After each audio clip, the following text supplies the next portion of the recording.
Brian Preston, the money guy. Give them the analogy we talk about with the table outside the door. And Brian, I've heard you say it 1,000 times. If we were to set up a table outside of your office door and say, hey, we have a free bag of money sitting for you. All you have to do is swing by, pick it up. There's nobody that would leave their office without coming to see us and get their free bag of money. That's the exact same way that the employer match in your 401k works. It's free. I've heard you talk about the rate of return that you get on that money. Well, it's 100%. And here's the other thing. When I try to give people visuals, I think visuals can be such a big learning opportunity for a person, is that we've done 401k presentations where I'll show up with a $100 bill and I'll say, okay, who's got $100 in their pocket? And if you let me see it. And people, at first, they're kind of nervous. Like, what's this guy doing? What's he doing? Is he going to give it back? They're worried I got some bad magic trick where I'm going to tear it in half or something. So at first they hesitate. But I say, okay, if you got $100, hold it up for me. As soon as they hold it up, I walk over to them and I give them another 100. I said, this is your employer match. See, and then the whole, it looks, you would think it's Oprah's favorite things because the crowd the room goes crazy. They all get excited. So and the next thing I say, because you don't want to keep doing 100, you'll go broke and not be able to do too many 401k plans. I'll say, who's got a $20 bill? Every hand goes up because the hesitation leaves the room and everybody wants the free money. But yet somehow, when we conceptually think about our employer match, the percentage of participation goes way down. Yep. And I think and the numbers are actually bigger. That's what's crazy is people will go into hysteria for a $100 bill at an employee meeting. But then when you talking about thousands of dollars, when you're talking about, because traditionally, a lot of safe harbor plans and other things, it's if you give 3%, you'll get 3% back. So if you do 3% salary deferral, you usually get a 3% employer match. Yep. With a lot of plans out there. So it's not uncommon that it's 100% rate of return.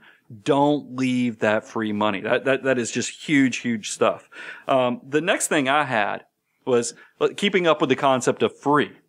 Because not everything's free, but there's stuff that has free in the title, like how about tax-free growth? Oh, that sounds good. I mean, Roth accounts, whether we're talking about Roth IRAs or we're talking about your Roth accounts, like your 401k, your 403b through your employer, these things are spectacular in the fact that you could put $10,000 to $20,000 when you're younger, essentially pour water and forget about it, and then come back in 30, 40 years, and this money potentially could be worth $50,000, $60,000, $70,000. And here's the great thing. You put 20 in and it's worth 60 or 70 later. That $50,000 to $60,000 of growth completely tax-free. Now, the downside, if there is, it's a small, tiny wart, doesn't really hurt you that much, but you should know it, is that you don't get a current tax deduction. Most people, when you do a traditional 401k or a traditional IRA, you get to at least whatever you put in, you get to take a current year tax deduction. With Roth accounts, the deal is you don't get that current year tax deduction, but you get the tax-free growth. If you're a younger person or you're in a low tax bracket where the taxes aren't that big, that tax deduction's not a huge thing anyway, by all means, you need to be doing Roth accounts because tax-free growth is going to pay for itself many, many years. And think about this. Think long term. We know that America is essentially graying. There's an older generation, the baby boomers that are retiring. And I don't know long term if tax rates will continue to stay low. Now, we all hope that they do. Don't get me wrong, but I just want to be realistic looking at demographics and the economics of the situation. It's probably cool if you can lock in a 10, 15%, even 25% tax rate. Yep.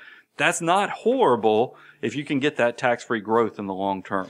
And then the other thing that I think is really neat, and this is something that it's hard to think about when you're super young, but a great thing about Roth assets is when you get to 70 and a half, the government doesn't make you start pulling them. So we have a number of clients right now that we're working through required minimum distributions with them. Yep. We only have to take that on their pre-tax assets, not the Roth assets. So just another quick little aside about why Roth is so specifically awesome. Roth IRAs. So that's one of those things for maybe you're older and maybe you're thinking, well, that's great for the younger people who are listening, but what about me? I'm getting closer to retirement. If you're thinking about estate side of things and you think that tax-free growth would be beneficial to your heirs, by all means, it's a great estate planning tool as well.